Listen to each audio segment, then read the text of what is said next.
adanya penderitaan fisik, penderitaan batin, dan kombinasi antara keduanya itu sungguh-sungguh menjadi realita hidup kita. Bahkan ada penderitaan karena difitnah, dibenci, dianggap remeh, bahkan teraniaya, itu juga menjadi semacam dinamika dari kehidupan kita. Tetapi siapa yang telah mengalami penderitaan seberat penderitaan Yesus? Mari kita duduk dan berkumpul di sini, hilangkan duka lara dan beban di hati, mendengarkan renungan yang menginspirasi. Pojok Iman. Halo Bapak Ibu dan saudara-saudara terkasih, salam sehat penuh kerahiman Tuhan, salam katekese. Pada kesempatan Pojok Iman ini kita akan menampilkan katekismus, cerita singkat tentang ajaran gereja yang mungkin bisa memberi kita informasi, pengetahuan yang bisa mendalami iman kita dan memperluas cakrawala dan penghayatan. Pada kesempatan yang indah ini, katekismus akan menampilkan tema tentang ibadah jalan salib. Apa arti dan maknanya? Biasanya nih saudara-saudari, menjelang atau di masa-masa prapaskah, masa puasanya orang Katolik, pantang dan puasanya orang Katolik, itu setiap Jumat akan ada ibadah jalan salib selama hampir 5 Jumatan gitu ya, jadi hampir 5 mingguan begitu. Umat Katolik seluruh dunia akan ada devosi jalan salib. Bisa devosi itu dilakukan dalam kebersamaan di gereja, dalam ibadah jalan salib, biasanya begitu. Tapi karena ini masa pandemik, biasanya dilakukan secara virtual atau daring. Tetapi juga jalan salib bisa dilakukan secara pribadi, dalam satu retret pribadi atau retret bersama. Kita ingin sedikit banyak devosi jalan salib itu juga boleh dimungkinkan. Biasanya menjadi sebuah penghayatan dan permenungan. Atau kalau lagi orang-orang Katolik ziarah ke tempat-tempat suci, misalnya ke Gua-Gua Maria, itu selain doa rosario, selalu umat Katolik juga ada yang melakukan ibadah jalan salib. Maka, apa sih sebetulnya makna jalan salib? Bagi gereja Katolik, ibadat jalan salib ini merupakan satu bentuk kesalehan umat Katolik yang telah dijalani selama berabad-abad. Bahkan katekismus gereja Katolik menyebut doa ini, doa jalan salib, termasuk di antara ungkapan semangat religius yang telah ada sejak dahulu kala. Anda bisa temukan ini dalam Katekismus Gereja Katolik nomor 1674. Dalam salib itu ada perhentian-perhentian, ada 14 perhentian. Dan perhentian dari masing-masing itu di sepanjang renungan jalan salib melukiskan jalan Yesus yang telah menebus dunia dengan salibnya yang kudus. Ini juga bisa kita lihat dalam Katekismus Gereja Katolik 2669. Jadi, apa yang ingin dimaknai? Kita tahu bahwa orang-orang Katolik itu percaya akan salib, di mana salib ini bukan lagi tanda kehinaan loh, sejak dengan Yesus yang telah menebus dari dosa-dosa manusia, arti salib itu diubah menjadi semacam pengungkapan kasih Allah yang luar biasa. Maka lewat ibadah jalan salib, kita umat Katolik mensyukuri kasih Yesus yang begitu besar kepada Anda dan saya. Dan ibadah ini memang harus dilakukan dengan kesungguhan hati, supaya imanku kepada Tuhan Yesus sungguh diteguhkan. Seraya Anda dan saya melangkah dari perhentian satu ke perhentian yang lain, kita melihat juru selamat di hadapan kita.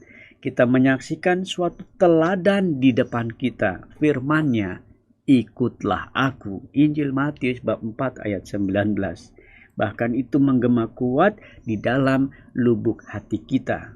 Maka jalan salib, bagi Anda dan saya khususnya orang-orang Katolik, menjadi sekolah kasih yang nyata bagi kita. Karena kita di sana diajar, bukan hanya dengan kata-kata, tetapi dengan contoh yang meyakinkan untuk membangun sikap lemah, lembut, dan rendah hati untuk menyangkal diri kita sendiri, dan dengan senang hati kita memikul salib apapun yang telah Tuhan berikan kepada kita. Di sana kita belajar ikut ambil bagian dalam menyelamatkan jiwa-jiwa bersama Sang Juru Selamat. Jalan salib bagi gereja Katolik menjadi semacam penghiburan bagi Anda dan saya di dalam penderitaan. Ini arti yang ketiga. Jadi penghiburan. Kalau Anda dan saya lagi putus asa, lagi menderita, jalan salib juga menjadi penghiburan. Bukan satu-satunya loh artinya ya. Kalau kali kita menyatakan ini satu-satu, seakan-akan menerima salib tuh menerima penderitaan. Bukan, ini hanya salah satunya dari unsur yang ketiga, bahwa kita dengan merenungi jalan salib mendapatkan penghiburan di saat kita sedang menderita. Hidup kita memang bisa tercemar oleh dosa ya.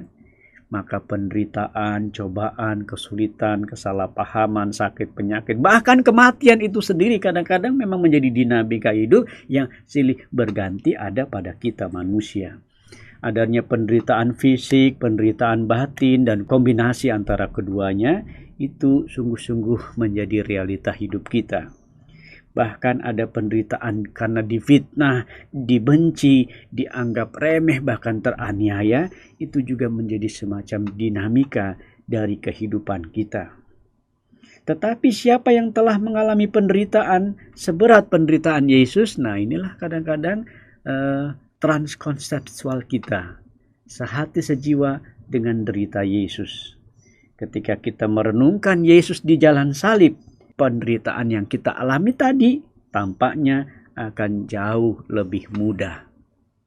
Paus Fransiskus bahkan mengatakan salib adalah jawaban Allah untuk menanggapi kejahatan-kejahatan di dunia ini. Kadang-kadang Tuhan tidak tampak bereaksi terhadap kejahatan seolah-olah dia diam. Namun Tuhan telah berbicara, dia telah menjawab. Dan jawabannya adalah salib Kristus.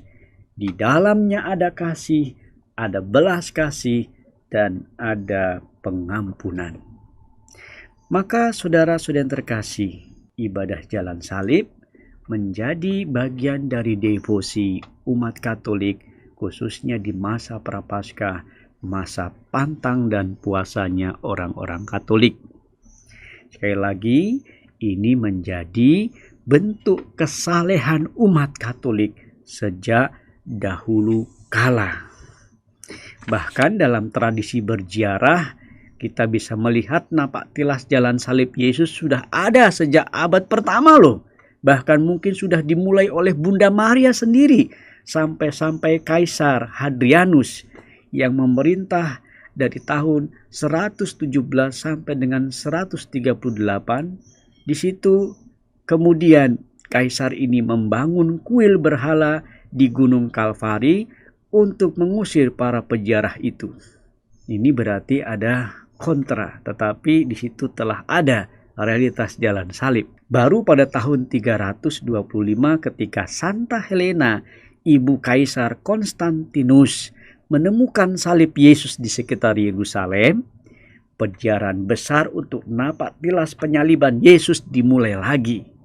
Jadi sempat hancur ya karena Kaisar Hadrianus. Tapi kemudian bangkit lagi, dan itulah cikal bakal ibadah jalan salib. Tidak semua orang bisa berziarah ke Yerusalem, apalagi waktu itu perang salib, berkecamuk mengerikan. Maka para biara Fransiskan mulai membuat gambar tempat dan peristiwa terkait penyaliban Yesus sekitar tahun 1342 loh. Jumlahnya masih belum pasti. Jumlah pasti untuk kita sekarang 14 perhentian jalan salib itu baru diputuskan sejak Paus Clemens ke-12 pada tahun 1731. Jadi ke-14 perhentian yang kita kenali sekarang ini yaitu dimulai dari Yesus yang dijatuhi hukuman mati oleh Pontius Pilatus sampai ia dimakamkan. Ibadah jalan salib bisa didoakan setiap saat. Bukan hanya masa pantang dan puasa, tapi biasanya dikondisikan pada ibadah hari Jumat, khususnya masa pantang dan puasa.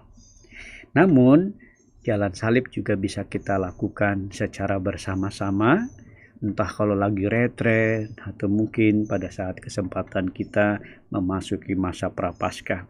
Tepat menjadi semacam tirakatan kita untuk merenungkan sengsara Yesus. Jadi Bapak Ibu Saudara yang terkasih, ibadah jalan salib bukan hanya sekedar doa, melainkan juga sekolah yang mengajarkan Anda dan saya keutamaan-keutamaan Kristiani seturut teladan Yesus sendiri. Semoga harapannya dengan devosi jalan salib ini, buah pembelajaran yang akan tampak adalah manakala kita bisa menyerap keutamaan-keutamaan tersebut dan dapat menjalankannya dalam kehidupan kita. Bahkan Santo Paulus pernah mengatakan demikian. Kami memberitakan Kristus yang disalibkan, untuk orang-orang Yahudi suatu batu sandungan, dan untuk orang-orang bukan Yahudi suatu kebodohan. Tetapi untuk mereka yang dipanggil, baik orang Yahudi maupun orang bukan Yahudi, Kristus adalah kekuatan Allah dan hikmah Allah. Kita dapat temukan dalam surat Santo Paulus kepada jemaat di Korintus yang pertama, bab 1, ayat 23 sampai dengan 24. Pada akhirnya, jalan salib atau ibadah jalan salib adalah jalan menuju hikmah Allah. Semoga bisa memberi pengetahuan untuk Anda dan saya umat Katolik dalam menghayati ibadah jalan salib ini.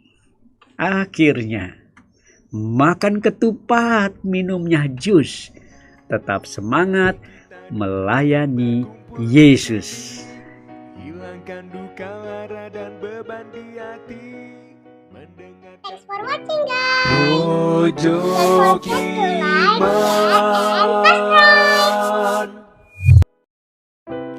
Pojok Iman.